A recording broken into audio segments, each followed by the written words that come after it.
It seems today that all you see is violence in movies and sex on TV. But where are those good old-fashioned values on which we used to rely? Lucky there's a family guy.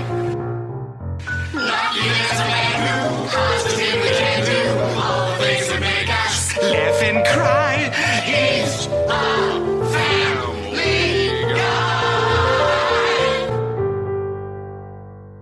Hello, and welcome back to the latest season of this podcast that you all know and love, which has gotten a new name with the start of the new season, which we are calling Quahog Man. My name is Jarret.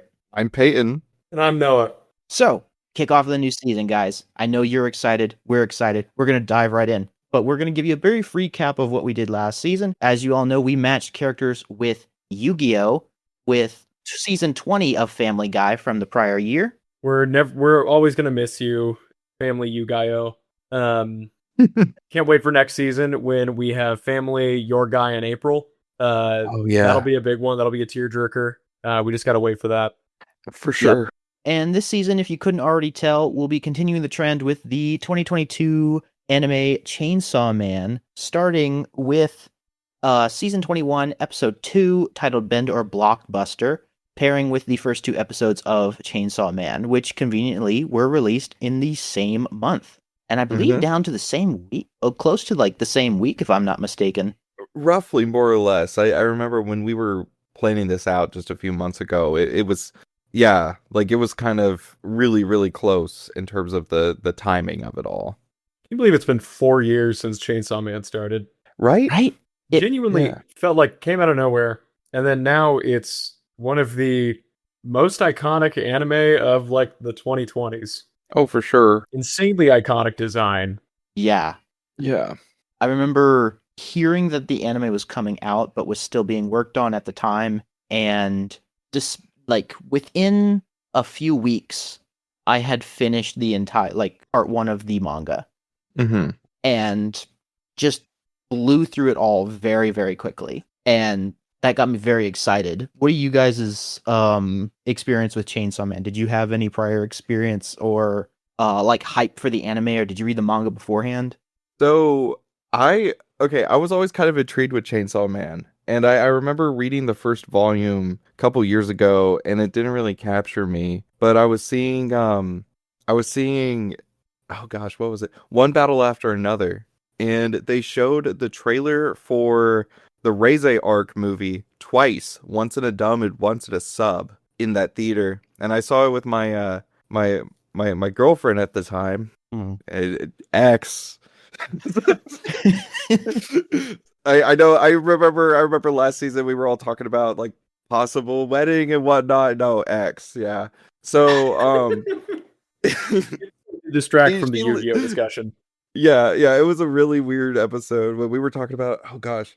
Oh man, I can't quite remember the episode of Yu-Gi-Oh that we were watching. But anyways, I digress. So, she leans over to me and she goes, "This looks awful." And she was making fun of it, but I was watching it and the animation just looked amazing. So literally that night, I downloaded Shonen Jump and I read through all of Chainsaw Man up until the Reze arc. And then when the Reze arc released, I went and saw that in theaters, and that was my way of getting that. And then I read the remainder of the public safety arc. Now, I will say I have not read all of part 2 yet. I know that part 2 is about to end, if I recall correctly. Or at the time of release of this episode, part 2 will have ended. Literally just like about 3 or 4 days ago. Yeah, I was following along with part 2 for a bit, but it's been going on for so long. It was going on for so long that I just dropped off, and I decided that I would just binge it all at once it finally ended. Mm-hmm. No, what about you? I have no connection to Chainsaw Man at all. Aside from being very appreciative of the character designs, I think they're rad. I know a lot of the memes that have come from this show and the manga. I remember the fascination with breasts was a joke that circled for a while, I think. Indubitably.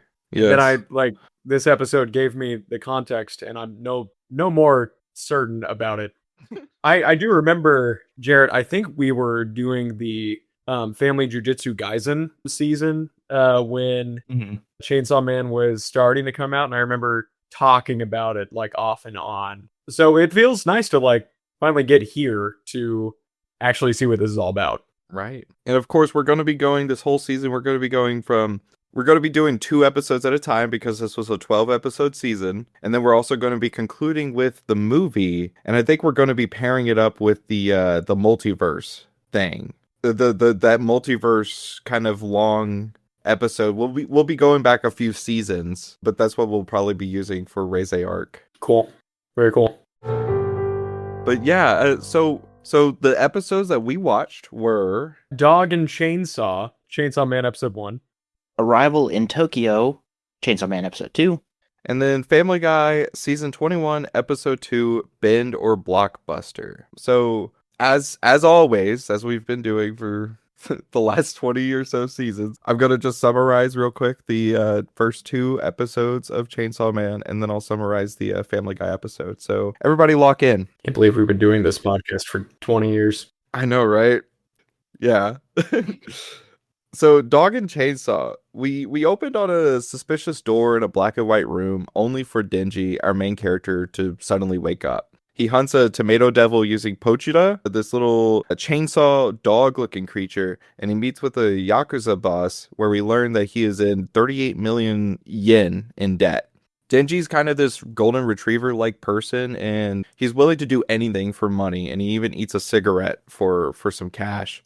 There's a flashback a little bit later to Denji as a kid, where he meets Pochita, who is bleeding out. And he lets Pochita drink his blood to heal, making a contract that Pochita will help him. A little bit later, Denji daydreams and starts coughing blood. He dreams about like having a relationship. The Yakuza come and pick him up, and they bring him to kill a devil in a warehouse, but he is tricked because the Yakuza boss had made a deal with the zombie devil. And Denji stabbed to death by a group of zombies.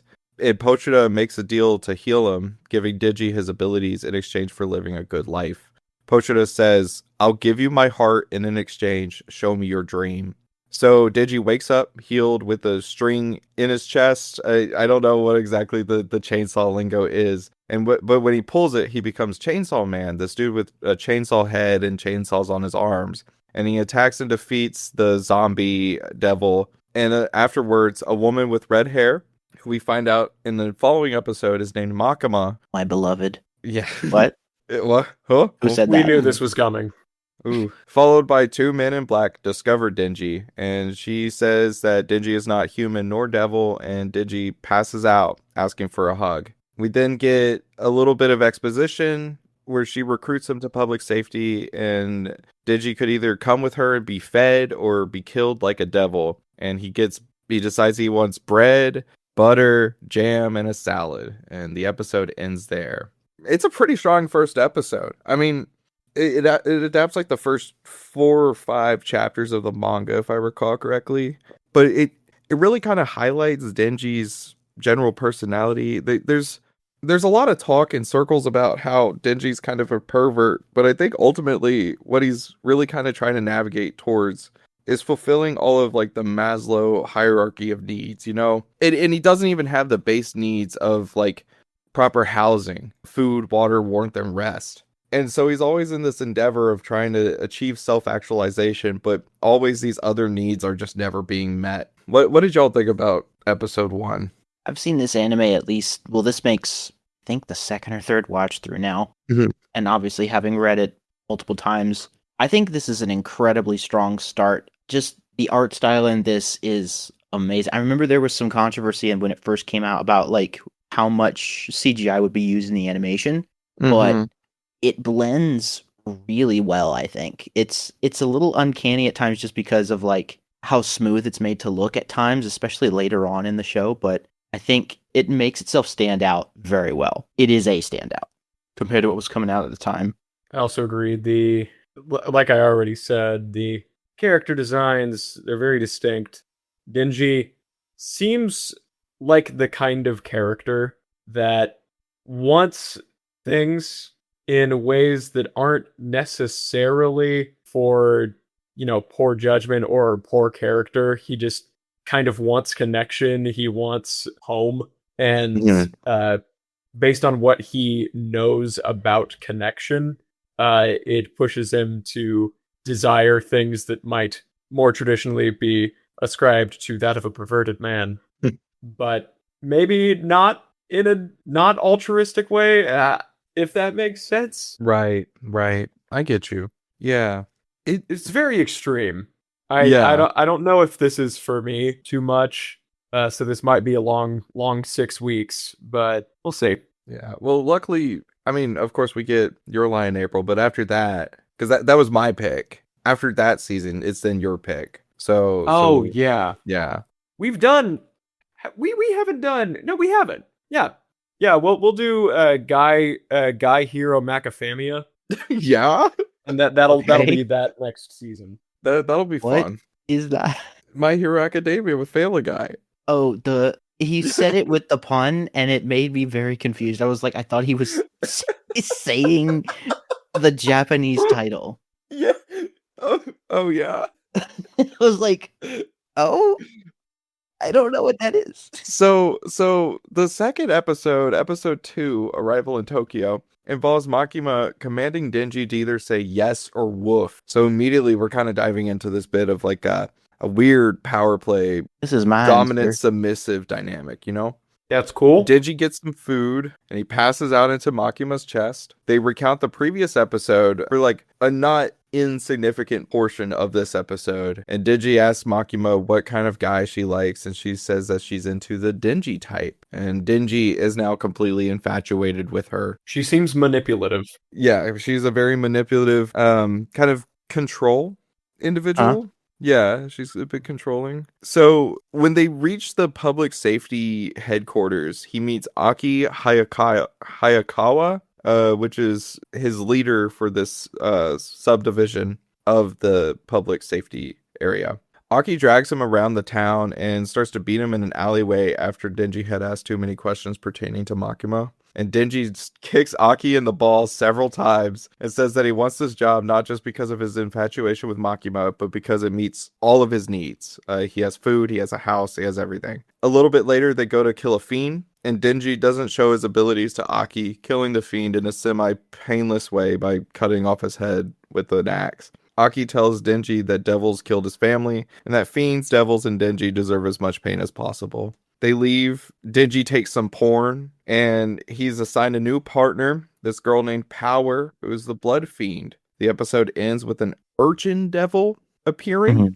I think that's what it's called. And Power conjures a blood mallet to attack and completely demolishes it. And that's when this episode ends. This sort of further gives a little bit more context and description for Denji's whole deal. And again, you've already pointed this out a little bit. A lot of people kind of boil Denji down to just being like perverted homeless kid who does weird stuff because it's weird and he's down in the muck his whole life. But also, like, because of that lifestyle, he is like blindingly willing to fall in line with this new lifestyle because it gives him less than the bare minimum. But because of his life up to that point, it seems like the world and more. And so you watch him over the course of the whole manga, and we see pieces of it here, just start to adjust his wants and needs as he realizes, like, they're like, all you want is like bread and jam and like a place to sleep. And for him, that's the world and more. But for most people, that's like pretty standard. And so the idea that he would just give all 110% of himself into everything he does because he can have bread when he gets back is funny, but also just like, wow, this dude like is going through it. Oh, for sure. Absolutely. Noah, what'd you think? Once again, extreme is the word I'd use. I do agree with Jarret that the further context is kind of what I was pulling for my earlier explanation of his character. I think that the show is really good at establishing foils and the kinds of relationships that are going to be coming about in this group. Denji and Aki have a pretty funny back and forth, good rapport. I'm pretty confident he kicked Aki in the balls a minimum of 10 times. Yeah. That happens with coworkers sometimes. Full force, minimum 8-10 times. Absolutely. It's, again, good to have kind of an explanation of who some of these now very iconic characters are. So, like, Aki and then Power, especially. And who could forget the chokehold that Makima had as soon as she appeared. Mm-hmm. Yeah. Like, a lot of people would prefer that she had a chokehold on them. Mm-hmm. Indubitably.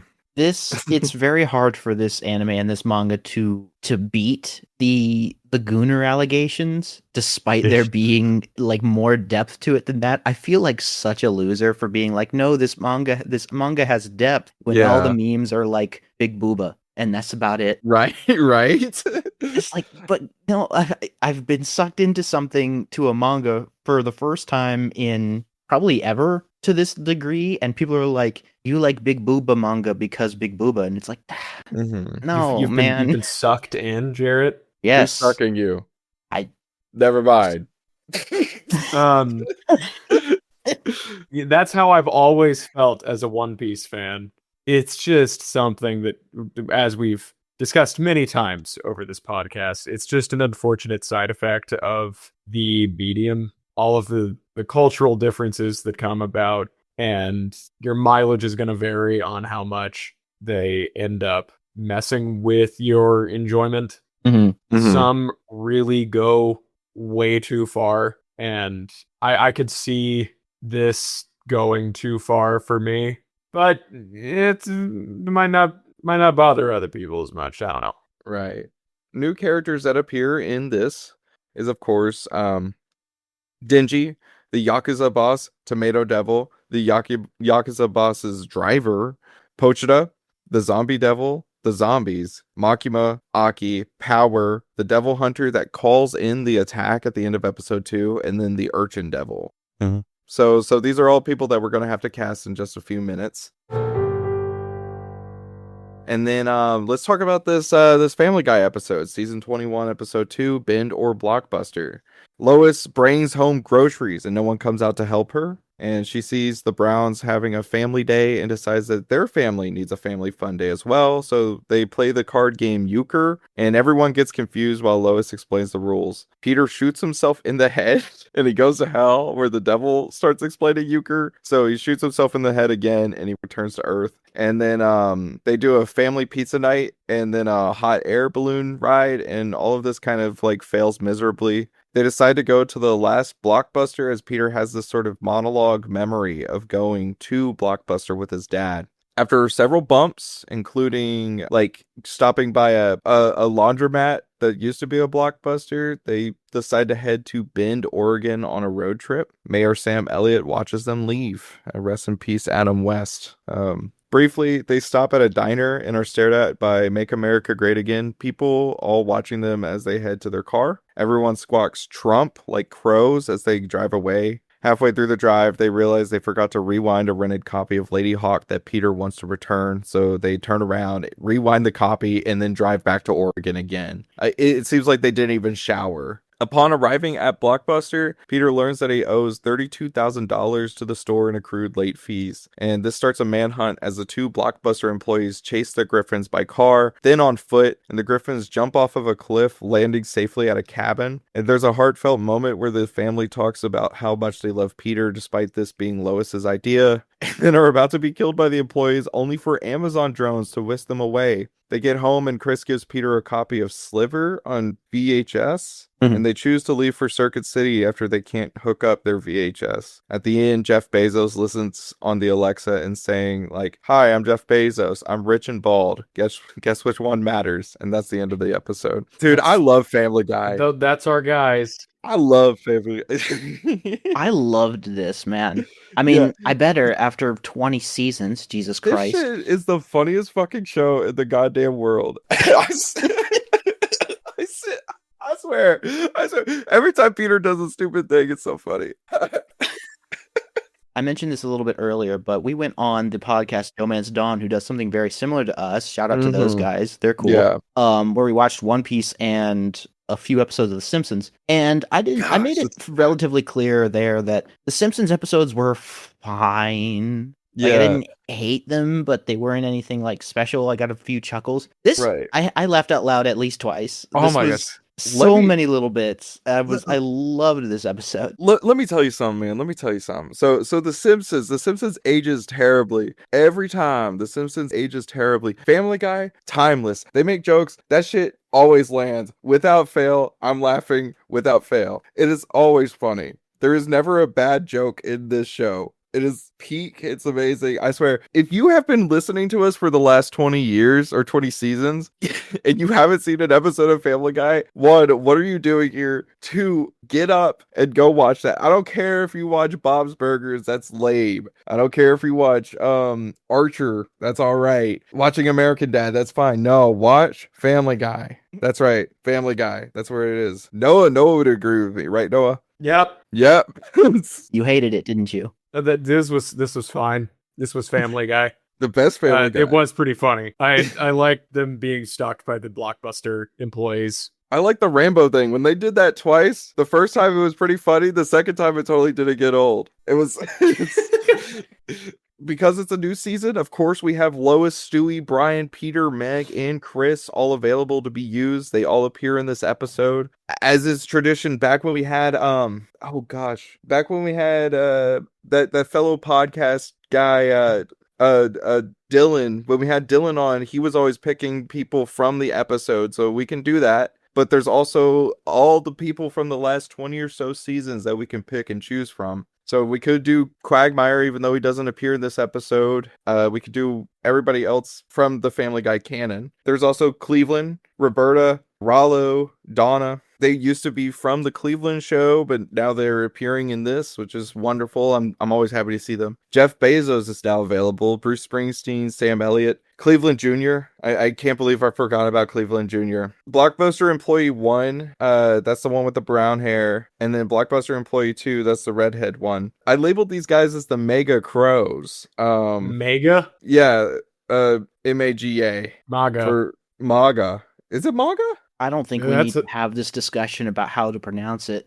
I don't think Chat- that's relevant, actually. Hey y'all, be sure to comment on our Blue Sky how to properly pronounce Mega or MAGA or Muga. Why is that relevant at all? Jeff Bezos and Bruce Springsteen. Oh wait, I've already listed them. So yeah, but those are all of our new characters. Okay.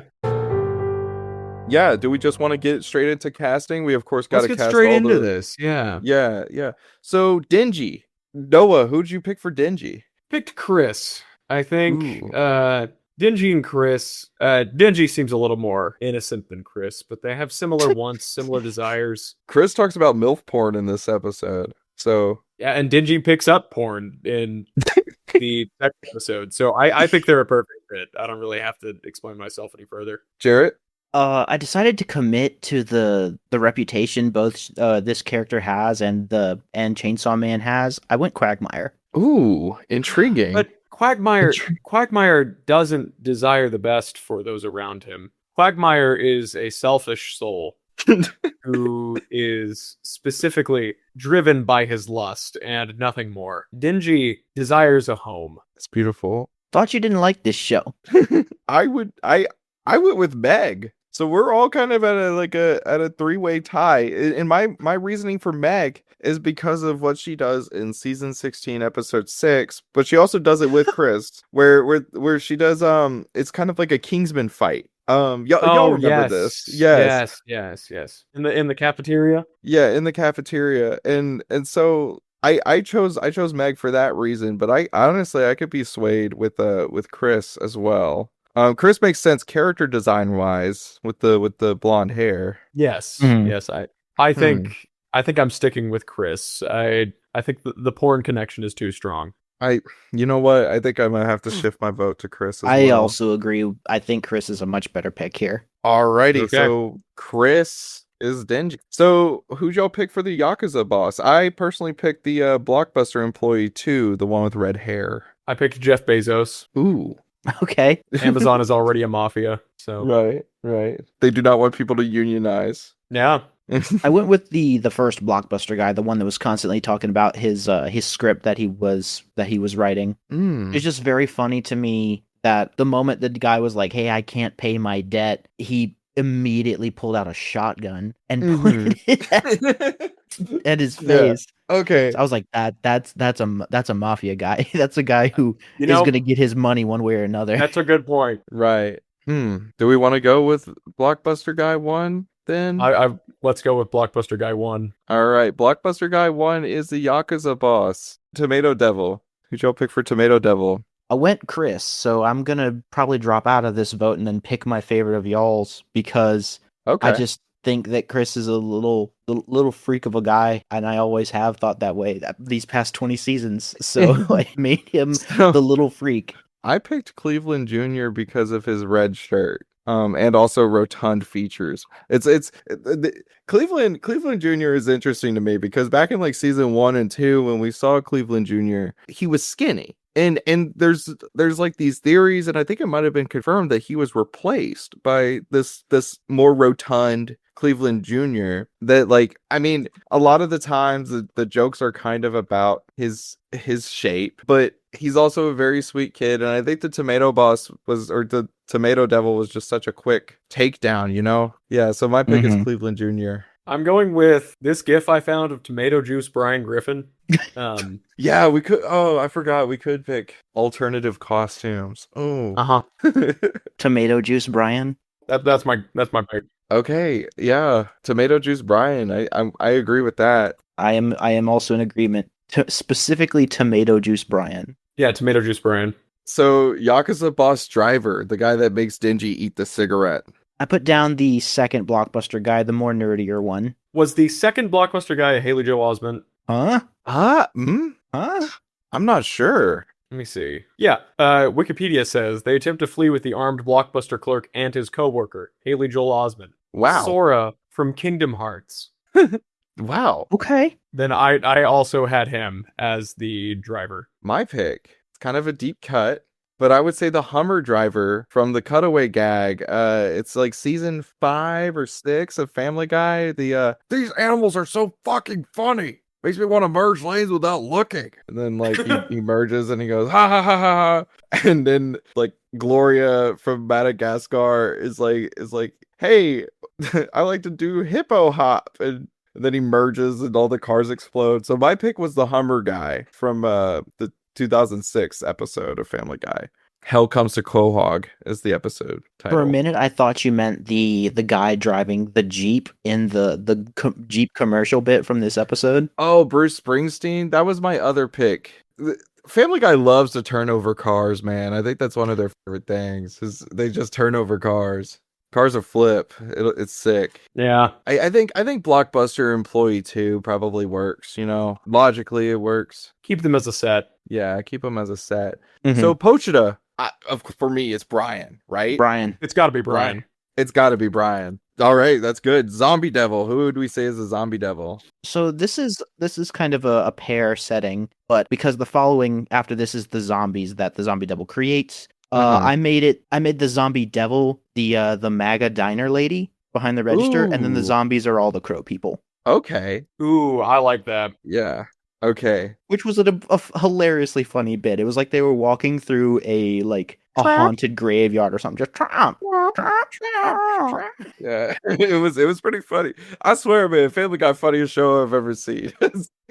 Makima was tough for me, man. I don't know. I said Herbert the pervert. What? Yeah. Ooh, if we have Chris, that's a good combo. Right. Herbert. I think that Herbert. I feel like Herbert works. You can go with the Manipulative as mommy hell. issues and like have Makima be Lois. Yeah.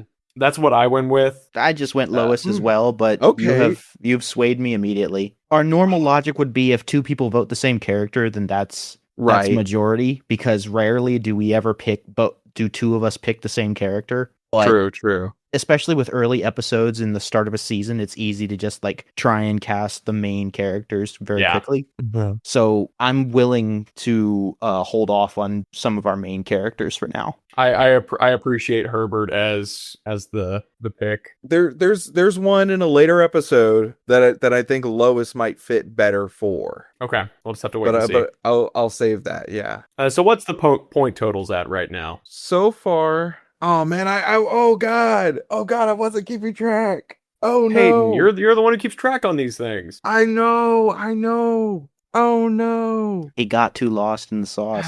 I did get too This lost always in the happens. sauce. He got too lost in the tomato sauce. I know. Oh Like Brian man. over there. This reminds me of back in season 15 with Cowboy Beater Bop when you just completely forgot. And we didn't have points for that entire season. Yeah. Yeah. I forgot about that season. That one was great. Classic. I'm so sorry. I missed that season. That was a Dude. good time. Well, you know what? Maybe Jarret should do the points because freaking when we did like what was it? It was Sword Art Online. It was like Was it Stewie Art? Stewie Art Online. Yeah, That's Stewie Art right. Yeah. Online. That's what it was. He was the one that kept the totals, and he was so great at it. Everybody in the comments, oh, Jarrett's just the best at keeping totals.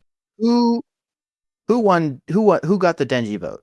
Chris got the dingy vote, and that was me. Noah.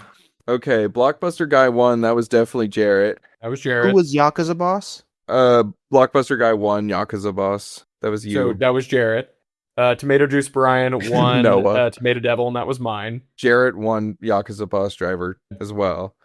Brian We all agreed immediately. was a tie. So I think that's just a mood. Yeah. Mega Diner Lady, Jarret. Mega Yep. Crows, also Jarret. Jarret's currently in the lead. And then Herbert the Pervert's me. So Peyton, you are officially on the board. I am. Yeah. Aki. I voted for Stewie. I also said Stewie. I voted Joe Hey, Peter. because can't tell you the amount of times that Joe has been kicked in the balls, and he just hasn't had any effect with it. Mm-hmm. And him being like, retired officer, he would fit the professionalism of Aki. And I think that he and Chris as a duo have a good back and forth. Right. Okay. So again, we're going to delay the majority vote for now, just because we're in the first episode of the season. Do we like Stewie as Aki, or do we like? You would have the point, Peyton, if we go Stewie. I kind of want to stick with Stewie because I think Stewie works. Yeah. He is objectively the one who He's the walks most smart. the most. Yeah. Yes. Stewie has the most aura, I think. Right. Noah, what'd you say for power? I said Meg. Me too. I said Peter Griffin. Ooh, Please defend intriguing. this. Yeah, defend this. Immediate thought is that of the entire crew, and ones that have not already been picked, obviously, Peter is the most feral beast of a man. Mm-hmm. I think that he's the one who just if he makes a decision, he goes fully into it, and that's what gets him and a lot of his friends or family into problems. That is certainly more power. Yeah, core. he does get everybody into Shit. situations. Okay. This episode is entirely dedicated to him committing way too hard to an idea, and the situation getting constantly worse throughout because of it. And that is a very power thing to do, is to just hit something with a mallet first and then suffer the consequences later and insist that they're not your fault and blame it on other people. I think I've been swayed. I'm gonna go with Peter. I think I have too. That's Yeah. point for Jarret. Yeah. All right. Devil Hunter that called in the attack at end of episode 2. I said Sam Elliott. I did also say Sam Elliott. Me 3. That's so funny. Sam Elliott. Point for me. Yes. Urchin Devil. I said Aquaman. I said Jeff Bezos. Yeah. I said Mr. Zucchini Head, who is this disgusting creation. Yes. I simply must see this photo. Oh dear God! Shit. It's definitely Mr. Zucchini Head. How could I I forget? promise Mr. that man has a Zucchini condom on his head. Head? He Yeah, does. so if you remember, this was from the episode The King is Dead, where Peter tries to design a toy and it just ends up looking way too phallic. And so I think he works for the Urchin Devil. Yeah. Why does it look like? Oh goodness, what's that guy's name? We had this whole conversation before. Yeah, this was season 2, but dude. I guess it has been a while. Yeah. That was when we were doing Dragon Ball. Dragon Ball Zeta? Yeah. He looks like if Pete Davidson dyed his mustache. Yeah. I think I vote for Mr. Zucchini Head. No one swept this low key. Oh, we forgot about the fiend that they fight. Oh yeah, yeah. Who would we say is the fiend that Denji cuts off the head of? Wait, which fiend? The one in the second episode, Aki's like, "Hey, transform into the Chainsaw Man and kill this fiend." He's gray and has kind of weird pincher mouth.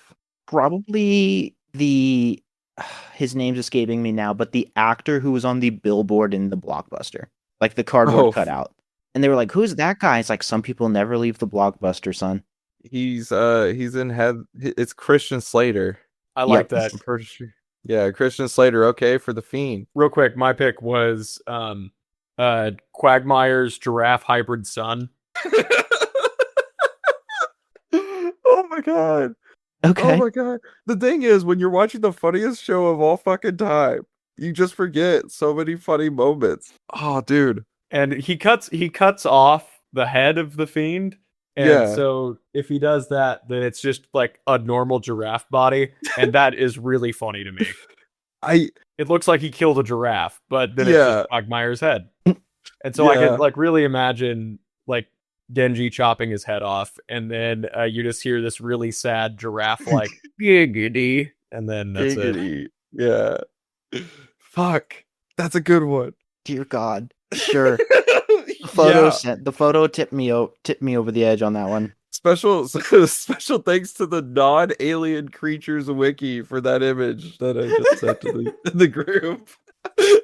Quick, who was it that said Stewie for Aki? I said it. Peyton said it first. Yeah. Okay, then I'm gonna give that to Peyton. Sure. So as of now, Jarret won. Yeah, 5-4. Peyton had 2, and there were 2 ties. Congratulations, Jarret. I'm so glad. Wow. I'm so glad that this is when I win things. Yeah. Mm-hmm. So I guess let's just kind of wrap it up here. Yeah. Yeah. Got a whole show ahead of us. As is usual, be sure to support me in the on Ko-Fi Coffee for to help pay for funds for my divorce. So that's great, man. This shit was so you make fun. me want to merge without looking. So freaking funny. So freaking funny. Yeah, you can find us on socials. We do this every week. We've been doing this for every week. We've been doing this for 20 years. 20 years, and we're only 23 years old. Yeah. It's I think it's the end of the podcast, guys. We can drop the kayfabe now. What? Huh? April Fools! Well, guys, we're gonna see you later for Fam Guy in April. Fam Guy in April. Yeah. Alrighty.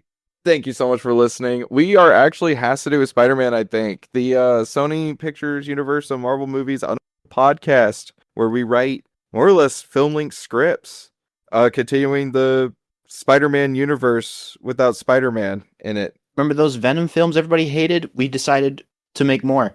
Yeah. Thank you so much, Luke, for having us on. Be sure to listen to our DohMance Dawn episode that we appeared on, which was just the most recent one. And yeah, Quahog man. Quahog man. See ya.